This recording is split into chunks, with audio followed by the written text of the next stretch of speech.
Strange Music's probably the one we noticed the most. It seems from the exterior a good label. Shout out Jerry. Yeah, man, those guys all are really good lyrical rappers. They all, I don't know, they just seem like they're a good bunch of people. And I don't know, we don't really know what's going on indoors, but it looks cool. Yeah, and they got good music. And that's what's scary. You never know what's going on. You hear all these horror stories all the time, and it's like you don't want to fall into the same thing. Like, you could be an independent rapper and still get help from a label. You know, you're still independent. You're not signed. You're not owned by anyone, but you can still get label help. And that's just, like I said, that's like pushing songs out and stuff. And that's exactly, I think that's as far as I would go right now personally, because it's way too early in my career to sign my life away, essentially, musically, you know? And, you know, they're going to expect a lot, too. I think with a lot of labels, they're going to want you to be putting out a lot of singles or at least an album or two a year, you know. And that, for a lot of people, it's hard. And, you know, we all have to have other jobs. But a label, they might be able to solve that and allow you to just concentrate on music. And that's where, you know, it helps if it's the right deal. Exactly. You know, the right thing. And eventually, you know, your music keeps getting streams on YouTube and Spotify. You'll have your passive income coming in and, you know. That's when it's nice. That's the problem with signing fully to a label, because, like, getting streaming revenue is nice, but it's nowhere near the amount of money you can make from touring or merch or anything like that in terms of, you know, how much profit per person, I guess you could kind of say, in terms of a financial aspect. Streaming sites give you an awful payout. Do you have a rough idea to what the payout is? Yeah, we do. Trust me. Okay. Yeah, I don't know if you've seen our label thing that we're doing, but I've basically, you know, I've been tracking the Spotify listen rate, the YouTube listen rate, and I'm keying off of it basically what YouTube is, you know, what the rates say on Google. So I'm getting like 2 cents, I think, to a song play on Spotify. No, it's less than that. Less than that. 2 cents would be phenomenal. Think about that. Actually, I don't even know if I'm giving that because I got monthly listeners. That's the only data I'm getting. So I think I estimated it. I Googled what would a listener be, you know, considered in rough terms. I think I gave like a 2 cent price if you got a listener, like on Spotify. You wouldn't value a person at 2 cents? No, it's straight up. Spotify is one of the top payers, unfortunately, because it's so low. Apple Music beats it by a little bit, probably by double what Spotify is. But let's just break it down here, because Spotify is the biggest platform. For each stream, on average, you get 0.0037. You don't even make you make less than half a cent. Fraction of a cent. Yeah, you make a fraction of a cent for every stream. Explains why our podcasts don't make any money. I think the podcast is where, that's why everybody does podcasts, because they pay so well. Look at all the artists right now, man. Like Jared Bitton, if you look at them, even Duran's doing it now. They're all podcasting. I mean, you got the Lupe and Roy show, like, and that's our next big idea, Logan. We're gonna do like a roundtable session. So every Wednesday, we're gonna start doing podcasts. Next week, we got on par Buggy, Osei. Highway, I don't know if you saw our latest feature on Highway. He's going to get in. If you want in, you can jump in. We're trying to get John Connor, man. So if John Connor's on board, that's going to be really dope. He was actually signed to Aftermath. Like, we got managers' phone numbers and shit on that one. So currently in negotiations with Connor's management. So that's insane. Fingers crossed. Yeah. So, but yeah, dude, we've been talking about networking, man. So yeah. I would love to. Yeah. I mean, like I said, with it just, you know, we'll try to do them every Wednesday. We'll get different group of artists in there. Hopefully it starts, you know, kicking off where we get some, you know, we want different scopes. We might even bring a fan in just to have like fan input, you know, like a little round table, dude. How the industry's going, what's working for them, network with people, you know, that's what our idea is. I think it'd be kind of cool. I think some people are trying to do that, but just basically how we're talking right now, just shooting the shit. And got into podcast myself, just like kind of just conversationalist podcast, you know, I'll just like listen like in the background or actively, whatever. But yeah, it's the best when it's just a conversation. If you care, if you like the people who are talking, They could be talking about anything, and it's still entertaining. Absolutely. Yeah. Absolutely. Yeah, and I think that's how this podcast will probably be heard too, because we might not ever talk in person, but man, we've been shooting back and forth on messages for a while now. Yeah, I think I did your story in July. We did a little intro, and I was like, yeah, I covered this guy back in July, man. I found him on Instagram. I don't know if it was an ad I found you on, or if it's just a random post, like on a tag that I was just randomly searching, because that was back when we first started, so we were grinding. I was just thinking today, I think I was just like, how do we even come across each other? I don't know. I don't really run ads that much, to be honest. It was honestly you may be a Lyrically Rap OG, dude. Like you may be one of the first. No way. Buggy was the first, and then he was one of like the second story. Because we basically started writing because I found Buggy on like a Spotify random, you know how to discover thing. Okay. And me and Chris, like me and Marshall, man, we just always shared music back and forth on Messenger. Like we found a lot of good rap, but no one ever really talked about rap. So I'm like, dude, check out this Buggy dude. He put his email in his Spotify about section, dude. Let's hit this guy up and maybe write. Because I've kind of done some like nerdy blogs in the past, so I kind of had some experience with some blogs. I'm like, dude, you want to write this blog with me? Let's do this shit. Lyrically Rap, dude. It's a good name. I like the brand. Let's do it. So yeah, I emailed Buggy, and that's our story. Like I started asking him questions, and yeah, that's how we kicked it off. And then I think I was scrolling Instagram that night, and I think it was just I was looking at tags, and I just heard one of your songs, and I'm like, I'm Spotify this guy. I'm like, hell yeah, dude, this guy. Like I connected because the whole broken family stuff, and yeah. Dude, this guy's dope. But, yeah, man, it's been a long time. It's July. That's crazy. But yeah, I'm honored to be one of the OGs. OG Logan. We got you, brother. I will say this. There is something that I'm thinking about doing. Did you guys see my story about the punk sound? I did. Actually, shit, I was going to ask you about that.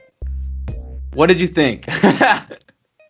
I think you should do whatever you think is right, man. Like, I don't necessarily know a lot about punk music myself. Me either. I don't know anything about it. Dude, I could vibe to it. I must have missed the story, but are we talking punk music like Green Day or like what MGK is trying to do? Yeah. Like that sound? I think you could jam it. So I'm not saying a genre switch. I'm just saying like put out a small project like that just for fun. Hey, we'll support whatever you gotta do, man. Yeah, we'll support you, man.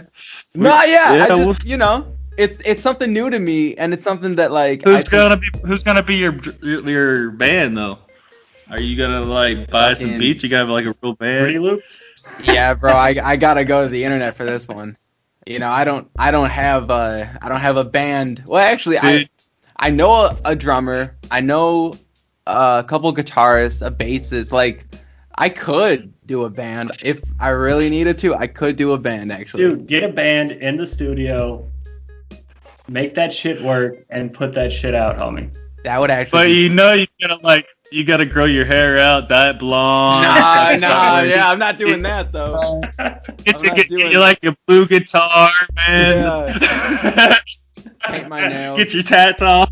Yeah. No, I'm not doing all that. But I mean, okay, if we're being realistic here, it actually is kind of a genre that's popping off recently. You're seeing more and more artists do it, more and more artists implementing that sound, and it's not necessarily like just chasing the trend, but also you got to think about it like in a business aspect. You kind of almost need to, right?